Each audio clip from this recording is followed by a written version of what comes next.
All right. So this is kind of a segue then into talking about interseeding covers. And we're switching around some of our planting equipment this year. We're still running the Great Plains twin row system. That put all the crops in this year. We're ideally moving, and hopefully we get it running, a John Deere homemade planter for next year. And that frame's going to be on an old 7240 John Deere frame. These are the units that were on that frame last year, and those are the units then that planted the relay crop soybeans. We moved over to a 3-point system this year.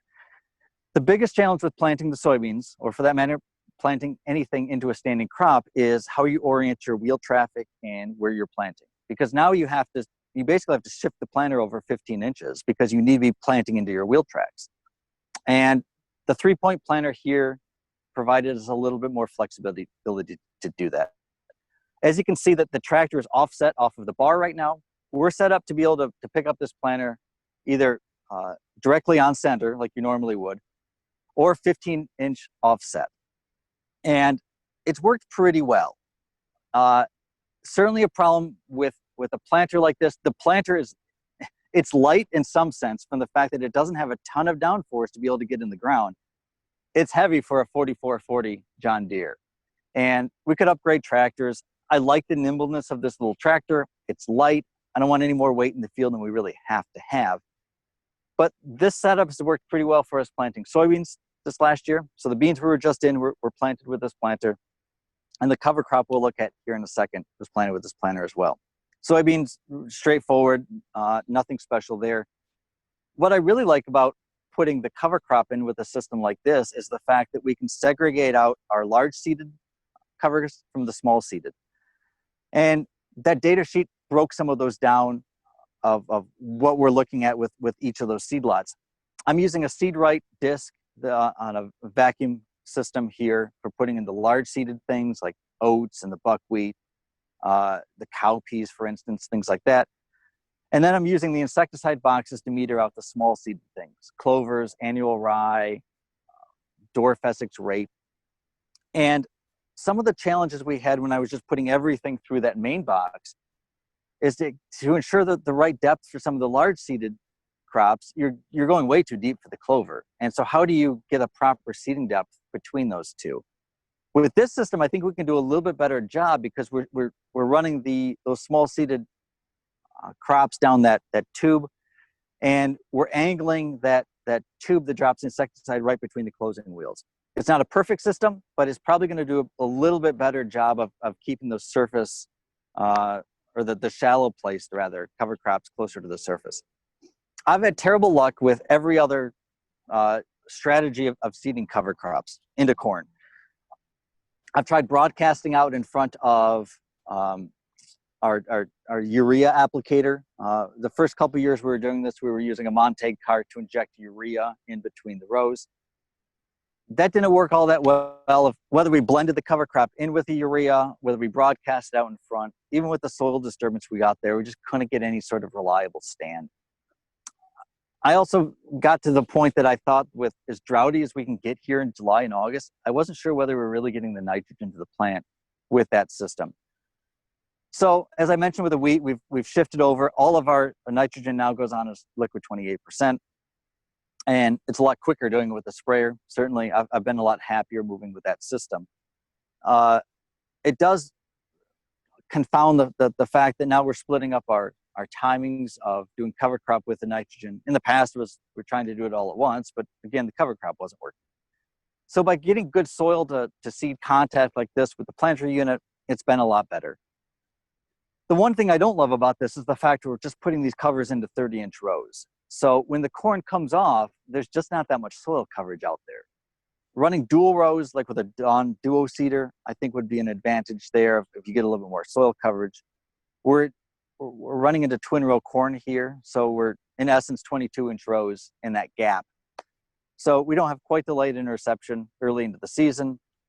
But a little bit of it is you start kind of planning this out of how is your row orientation going to work with everything?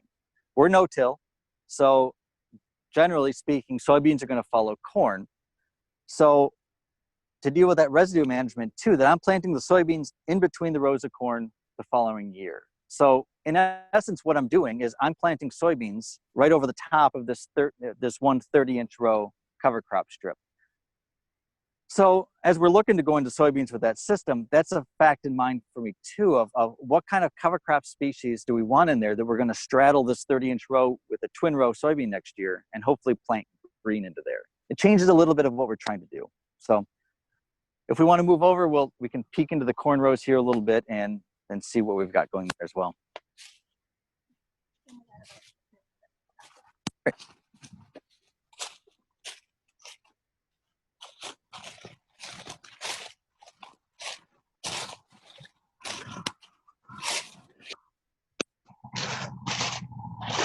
So this might be one of the trickier shots we're going to try to do here of how we get good viewing here of the cover crop.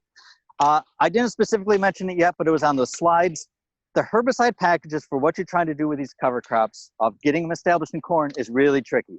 And I've tried a lot of different things in the past. The best system that I've used, and this is the one we've done this year, is kind of a right after planting of glyphosate, a little bit of atrazine, and a little dicamba, coming back in just before we're planting this cover crop with a buck trill and Roundup. Now, as you'll see here kind of on these field margins, there's certainly some lamb's quarter escapes in here. As you get out to the field, I don't see those with quite so much prevalence. And I guess we'll see too of what it looks like here at the end of the season, of what those herbicides really held back, what they allowed to take hold. We've got a really diverse blend out here, and a little bit of, I'm subscribing to the Rick Bieber approach here too, of putting out a number of different things with the idea that not all of them are going to take, but we're going to put enough things into the system for whatever the proper environmental conditions are, that we're going to get some uptake. We've turned pretty dry out here the last few weeks. As you get out in the field there too, a number of these covers are struggling pretty mightily. And that's fine. My experience has been of even though they get a little drought stressed, they'll come on later into the season. I want something green here next spring. And so that's always a push and pull for me. I think there's some fantastic benefits of some of the cowpeas, some of the buckwheat, some of those kind of crops can provide in here, but they're going to get frosted off pretty quick. I'm using annual rye within this mix. I've backed off the rates a bit, but that does a pretty good job of coming on late in these systems.